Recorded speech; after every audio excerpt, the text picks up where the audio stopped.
It's just how stupid Biden truly is.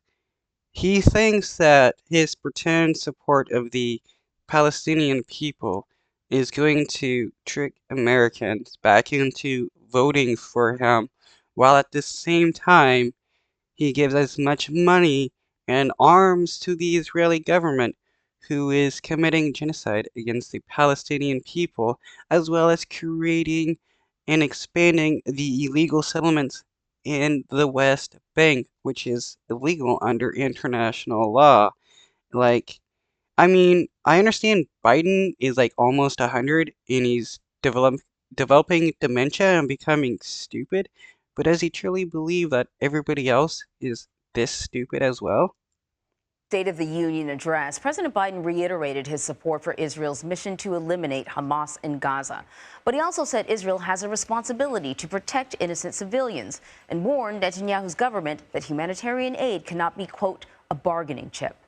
The president Yeah, but humanitarian aid has always been a bargaining chip for the Israeli government. That's why they love to prevent aid from into Gaza. And Biden knows this, yet he wants to pretend that him criticizing like the Israeli government and stuff like means anything when he's continually giving them money and arms.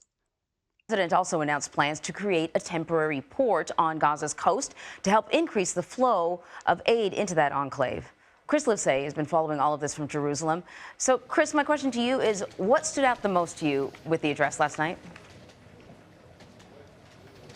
Hey, Anne-Marie. Yeah, well, what really stood out to me the most were the applause lines when he talked about Gaza. Now, President Biden started by reiterating that Israel had the right to defend itself when it was the victim of that grisly massacre by Hamas on October 7th.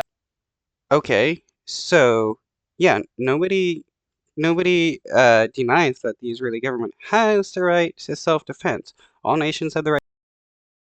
Groups of people have the right to self-defense, but uh, the criticizing of Israel isn't over them defending themselves against people.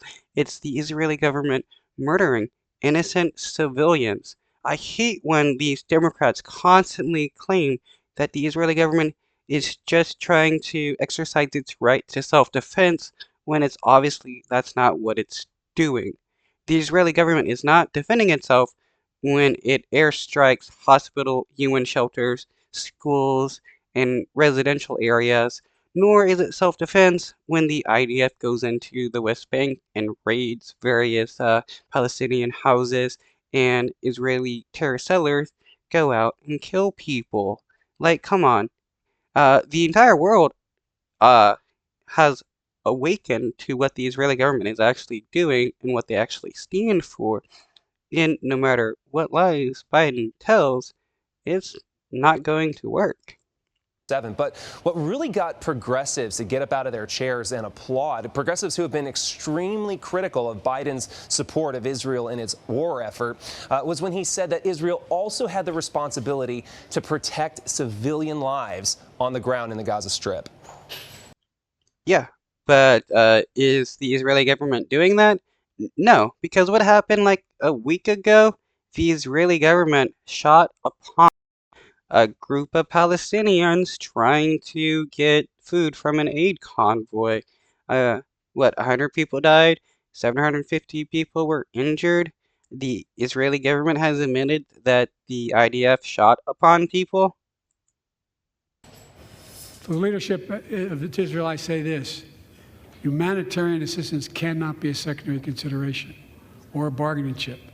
Protecting and saving innocent lives has to be a priority. As we look to the future, the only real solution. I mean, the IDF isn't even willing to protect and save like Israeli hostages. Uh, what? There was 3 Israeli shot by the IDF when they were asking for help after they escaped Hamas. There was a 3 Israeli hostages that were killed in an airstrike, while 2 others were saved. And then there was like a group of 10 hostages that were killed by an Israeli airstrike. Um, and the Israeli government knew that hostages were in that building and still did an airstrike. So, if the Israeli government doesn't care about its own civilians, why are they going to care about the civilians of a different group?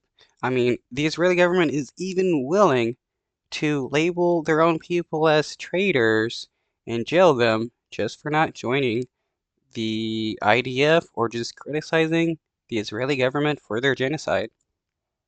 To the situation is a two-state solution over time.